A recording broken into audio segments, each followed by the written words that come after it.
আসসালামু আলাইকুম দর্শক বন্ধুরা, বেসিক সেবার আরও একটা নতুন ভিডিওতে সবাইকে স্বাগতম। যারা বিভিন্ন প্রয়োজনে টিন সার্টিফিকেট খুলেছিলেন, হয়তো অনেকেই ফেসবুকের মনিটাইজেশন বা অনেকেই ব্যাংক অ্যাকাউন্ট খোলার জন্য টিন সার্টিফিকেট তৈরি করেছিলেন, তাদের জন্য আজকের ভিডিওটি খুবই গুরুত্বপূর্ণ। কারণ যাদের টিন সার্টিফিকেট তৈরি করা আছে এবং তারা যদি আগামী 31 ডিসেম্বরের মধ্যে আয়কর রিটার্ন সাবমিট না করেন, সেক্ষেত্রে কিন্তু পরবর্তীতে আপনাদের কাছে এনবিআর থেকে নোটিশ চলে যেতে পারে। তাই অতীতে যারা টিন সার্টিফিকেট করেছিলেন তারা অবশ্যই আগামী 31 ডিসেম্বরের মধ্যে আয়কর রিটার্নটি সাবমিট করুন। আপনাদের মধ্যে অনেকেই রয়েছেন যারা মূলত স্টুডেন্ট, বেকার অথবা গৃহিণী, তবু বিভিন্ন প্রয়োজনে হয়তো টিন সার্টিফিকেটটি খুলেছিলেন। তাদের যেহেতু কোনো আয় নেই, সেক্ষেত্রে তারা জিরো রিটার্ন সাবমিট করতে পারেন। আজকের ভিডিওতে আমরা শিক্ষার্থী, বেকার এবং গৃহিণীদের জন্য জিরো রিটার্ন সাবমিট কিভাবে করতে হয় সেটি দেখিয়ে দেব। ভিডিওটি শেষ পর্যন্ত দেখতে থাকুন।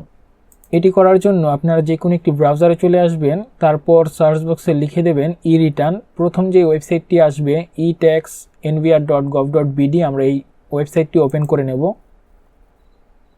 তারপর এখান থেকে ই রিটার্ন অপশন রয়েছে, আমরা এখানে ক্লিক করব। এখানে শুরুতে আমাদের অ্যাকাউন্ট একটি রেজিস্ট্রেশন করে নিতে হবে। যাদের অ্যাকাউন্ট করা আছে তারা আই এম অলরেডি রেজিস্টার্ড এখানে ক্লিক করবেন। যাদের করা নেই, I am not yet registered এখানে ক্লিক করবেন। কিভাবে রিটার্ন ওয়েবসাইটে অ্যাকাউন্ট তৈরি করতে হয় আমার ভিডিও আছে, ডেসক্রিপশনে সেটার লিঙ্ক থাকবে, ভিডিওটি দেখে নেবেন। আমরা সরাসরি এখানে আই এম অলরেডি রেজিস্টার্ড এই অপশানে ক্লিক করব। তারপর এখানে আমাদের টিন নাম্বার, পাসওয়ার্ড এবং ক্যাপচা কোড দিয়ে সাইন ইন করে নিতে হবে। আমরা টিন নাম্বার, পাসওয়ার্ড এবং ক্যাপচা কোড দিয়ে আমাদের অ্যাকাউন্টে প্রবেশ করে নিয়েছি এবং এখান থেকে অ্যাসেসমেন্ট ইয়ার 2025-26টা সিলেক্ট করাই থাকবে। তারপর এখান থেকে আমাদের রেগুলার ই রিটার্ন এই অপশানে ক্লিক করতে হবে। তারপর এখানে শুরুতেই অ্যাসেসমেন্ট ইনফরমেশনের এইখানে যতগুলো ইনফরমেশন থাকবে সেগুলো এমনই থাকবে, এখানে কোনো চেঞ্জ হবে না। তারপর ট্যাক্স এক্সেমটেড ইনকাম, আপনাদের যদি কোনো কর রেয়াত থাকে বা করমুক্ত আয় থাকে তাহলে ইয়াস দেবেন। যেহেতু আমরা এটা গৃহিণী, শিক্ষার্থী এবং বেকারদের আয়কর রিটার্ন দেখাচ্ছি, অর্থাৎ আমরা একটি জিরো রিটার্ন সাবমিট করব, সেক্ষেত্রে আমরা এই অপশানটা নো রেখে দেব। তারপর দেখতে পাচ্ছেন হেডস অফ ইনকাম, এইখান থেকে যেহেতু আমাদের কোনো ইনকাম নেই তাই আমরা এখান থেকে এটা আনচেক করে এখানে নো সিলেক্ট করে দেব।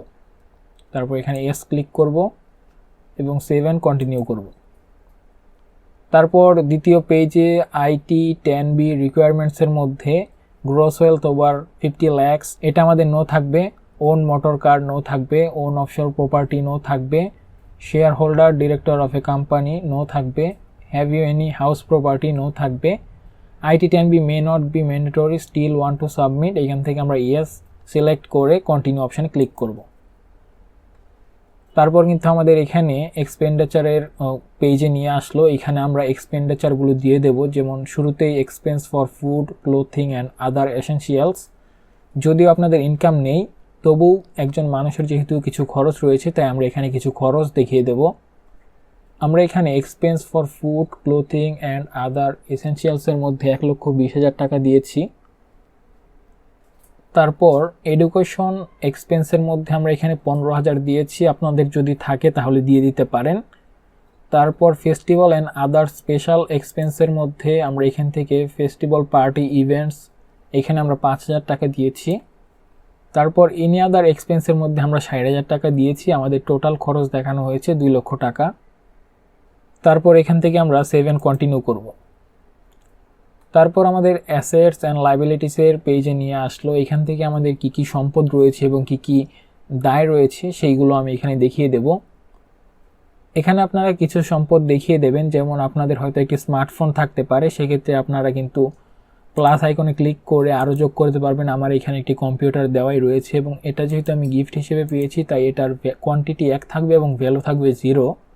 আপনারা এখানে চাইলে মোবাইল ফোন বা স্মার্টফোন অ্যাড করে দিতে পারেন, যেহেতু আমাদের অনেকের কাছেই মোবাইল ফোন থাকে। আমি এখানে মোবাইল ফোন দিয়ে, মোবাইল ফোনটা আমরা কিভাবে পেয়েছি, টাইপ অফ অ্যাকুইজিশনের মধ্যে আমরা এখান থেকে গিফট অথবা ইনহেরিটেন্স দিলে আমাদের কোনো মূল্য দেখাতে হবে না, আমরা এখান থেকে গিফট হিসেবে দেখিয়ে দিচ্ছি। কোয়ান্টিটি আমরা 1 দিয়ে দিলাম এবং ভ্যালু দেব আমরা 0। তারপর এখান থেকে আমাদের cash and fund outside business, এইখানে এই অপশানটা চেক মার্ক করে এখানে ক্যাশ ইন হ্যান্ড আমরা কিছু টাকা ক্যাশ ইন হ্যান্ড দেখিয়ে দেব। সাধারণত বছর শেষে আমাদের হাতে কয়েক টাকা নগদ থাকতে পারে, আমরা 5,000 টাকা এখানে দেখিয়ে দিলাম। এছাড়াও আপনারা যদি একজন গৃহিণী হয়ে থাকেন সেক্ষেত্রে আপনার কিন্তু কিছু গোল্ড থাকতে পারে।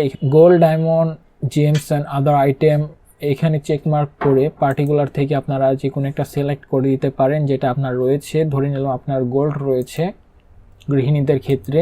টাইপ অফ অ্যাকুইজিশনের মধ্যে আমরা গিফট হিসেবে ধরে এন্ড অফ দ্য ইয়ারে আমাদের কতটুকু কোয়ান্টিটি রয়েছে আমরা 2 যদি ধরি এবং ইউনিট হিসেবে আমরা এখান থেকে ভরি সিলেক্ট করব এবং ভ্যালু দিয়ে দেব 0। তাহলে মোটামুটি আমাদের কিছু সম্পদ দেখানো হলো। এখানে কিছু সম্পদ দেখানোর পর গ্রস ওয়েলথ দেখানো হয়েছে 5,000 টাকা এবং আমাদের টোটাল খরচ দেখানো হয়েছে 2 লক্ষ টাকা। অর্থাৎ আমাদের টোটাল ফান্ড আউটফ্লো কিন্তু 2,05,000 টাকা এবং এখানে আপনারা ডিফারেন্স হিসেবে -2,05,000 টাকা দেখতে পাচ্ছেন।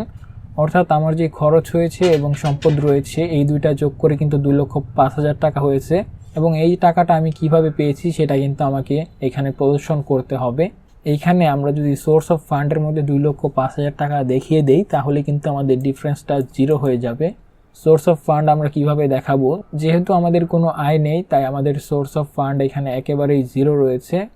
তবে আমরা এখান থেকে সোর্স অফ ফান্ড অপশনের থেকে আদার রিসিপ্ট এটা চেকমার্ক করে আমরা কার কাছ থেকে এই টাকাটা পেয়েছি, হতে পারে বাবার কাছ থেকে অথবা ভাইয়ের কাছ থেকে অথবা গৃহিণীদের ক্ষেত্রে স্বামীর কাছ থেকে টাকাটি পেতে পারেন। আপনাদের যদি স্বামীর কাছ থেকে পান তাহলে ফ্রম হাজব্যান্ড লিখে দিতে পারেন, অথবা আপনারা যদি পিতার কাছ থেকে টাকাটা পান সেক্ষেত্রে ফ্রম ফাদার লিখে দিতে পারেন। তারপর রেফারেন্স অপশনে আপনারা নেল টাইপ করে দেবেন এবং অ্যামাউন্ট দিয়ে দেবেন 2,05,000 টাকা।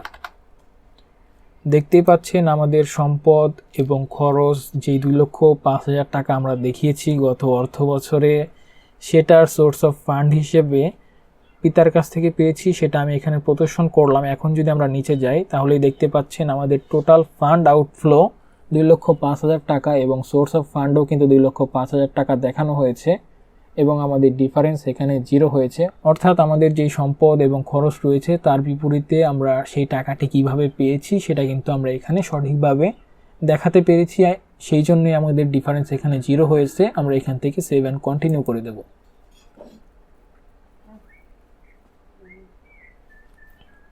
তারপর আমরা নিচের দিকে স্ক্রল ডাউন করব এবং এখান থেকে প্রসিড টু অনলাইন রিটার্ন এই অপশানে ক্লিক করব। আমরা আরও একবার আমাদের রিটার্নটি দেখে নিতে পারি। রিটার্নটি আরও একবার চেক করার পর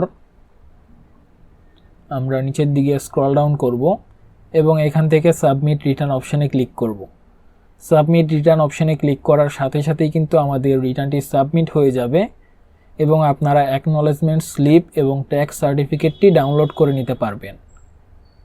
এভাবেই যাদের টিন সার্টিফিকেট আছে অথচ তাদের কোনো আয় নেই তারা প্রতি বছর 0 রিটার্ন সাবমিট করবেন, না হলে কিন্তু আপনাদের কাছে এনবিআর এর নোটিশটি চলে যেতে পারে। আমি এখানে সাবমিট করে দেখালাম না, আপনারা সাবমিট রিটার্ন অপশানে ক্লিক করলেই আপনাদের রিটার্নটি সাবমিট হয়ে যাবে। এভাবে আপনারা প্রতি বছর আয়কর রিটার্নটি দিতে পারবেন। এই ছিল আজকের ভিডিওতে। এমনই গুরুত্বপূর্ণ সকল ভিডিওগুলো পেতে আমাদের চ্যানেলটি সাবস্ক্রাইব করে দিন এবং ফেসবুক পেজটি ফলো করে দিতে ভুলবেন না। ধন্যবাদ সবাইকে।